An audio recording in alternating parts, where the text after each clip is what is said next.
Okay, let's dive right in. For years, probably for our entire lives, the simplest advice for healthy aging has always been, just go for a walk. You know?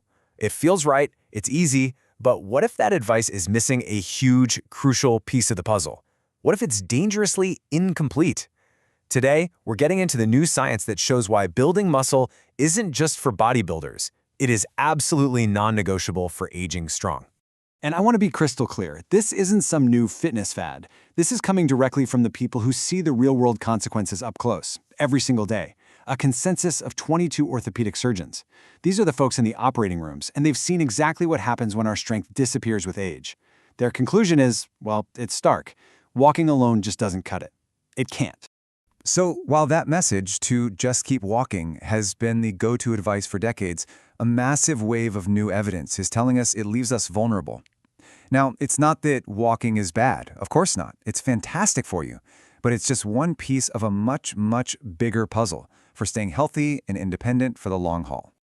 So let's start by breaking down exactly what walking does for us and, this is the important part, what it doesn't do. This really is the heart of the walking myth. Okay, check this out. It's like a clear division of labor for your body. On the left, walking is an absolute champion for your heart, your arteries, your endurance, all that good cardiovascular stuff. But now, look at the column on the right. Walking does almost nothing to fight that age-related muscle loss, it doesn't build bone density, and it doesn't prevent the falls that can totally change someone's life overnight. Those jobs, those belong to strength training, and those are the keys to staying independent. And this brings us to the real villain of our story. It's a condition that happens to pretty much everyone, but honestly, most of us have never even heard its name. It's the silent thief that's working behind the scenes, and it's called sarcopenia. The name itself is kind of a warning, isn't it? It comes from the Greek words for flesh and poverty.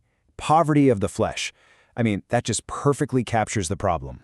It's the slow, steady, degenerative loss of our muscle. And this isn't about looking good at the beach. This is about the functional engine of your body slowly, quietly losing its power. And you know, this decline, it's relentless, and it starts way earlier than you'd think. It begins quietly, around age 30. By the time you're 50, you could be losing up to 2% of your muscle mass every single year. After 60, it can speed up to 3% a year. So by the time you're 80, if you haven't been actively fighting it, you might have lost half, literally half, of the muscle you had in your youth. That is the silent thief at work. And the consequences are, well, they're devastating. This isn't just about feeling a little weaker. Sarcopenia is directly linked to a much higher risk of falls and fractures, to a loss of physical independence, to metabolic problems like type 2 diabetes, and even to cognitive decline. It is the literal gateway to frailty. This is what's at stake. But here's the good news. Here is the really empowering part. This decline is not inevitable. We have the tools to fight back. And it all starts with a completely new mindset. Strength is survival. I absolutely love this quote because it just cuts right through all the noise. Your muscles are ready to respond at any age. That biological on switch for growth, it never goes away. It's just sitting there waiting for the right signal. And that's the key takeaway here. Cardio is great, it keeps the engine running, but strength is the armor that protects your body from breaking down. So how do we send that signal? Well, the secret is a core scientific principle called progressive overload. And it's actually incredibly simple. To get stronger, you have to challenge your muscles to do just a little bit more than what they're used to. See, walking on a flat surface, day after day, it's comfortable, it's nice, but it doesn't provide that crucial challenge. And the best part is, you don't need a gym or heavy weights to get started. These 3 simple, functional movements, the same ones those orthopedic surgeons recommend, can take less than 15 minutes a day. Chair squats, so you can always get up on your own power. Wall pushes for a strong core without stressing your joints. And the single leg stance, which studies show is arguably the single most important exercise for preventing falls. Just how important is it? Get this. Practicing that single leg stance alone can reduce your risk of a fall by a life-changing 43%. Just think about that for a second. 43% from one simple daily habit. That's incredible. But hold on, because exercise is only half the equation. To build that muscle armor, you've got to have the right building blocks. And this, right here, is where the rules of nutrition completely flip as we get older. So here's a fascinating question, and it really gets to the heart of nutrition for aging. Why on earth would a 70-year-old actually need more protein than a 20-year-old to get the exact same muscle-building result?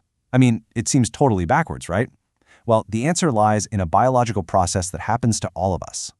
That process is called anabolic resistance. It's just a natural part of aging, where our bodies, well, they simply get less efficient at taking the protein we eat and actually using it to repair and build new muscle after we exercise. Here's probably the best way to think about it. Imagine the on switch for muscle growth in your body gets a little rusty with age. It still works perfectly fine, but you need to push that button a little harder to get it to click on. In this case, that harder push comes from a stronger signal, and that stronger signal is more protein. So what does that actually mean for you? Well, expert groups are now recommending that older adults get about 1.0 to 1.2 grams of protein per kilogram of body weight every single day. That's a lot higher than the standard recommendation for younger folks, and it's specifically calculated to overcome that anabolic resistance and give your body the fuel it needs to build new muscle. Okay, let's put this all together.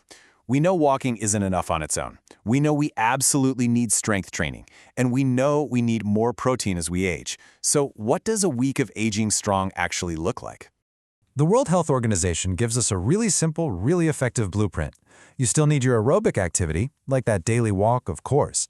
But crucially, you have to add strength training at least 2 days a week, and some kind of functional balance work, like that single leg stance, at least 3 days a week. It's a three-pronged approach for a truly resilient body. And look, if you're sitting there right now thinking, it's too late for me, or the damage is done, this next part is especially for you. That is the single most dangerous myth of aging. The reality is, your body is always in a state of rebuilding. It's constantly turning over, just waiting for you to send the right signal, the stimulus of resistance, the fuel of protein, so it can get back to work. So really, the only question left is the one right here on the screen. Your body is ready, it's waiting for instructions. What signal are you going to send it today?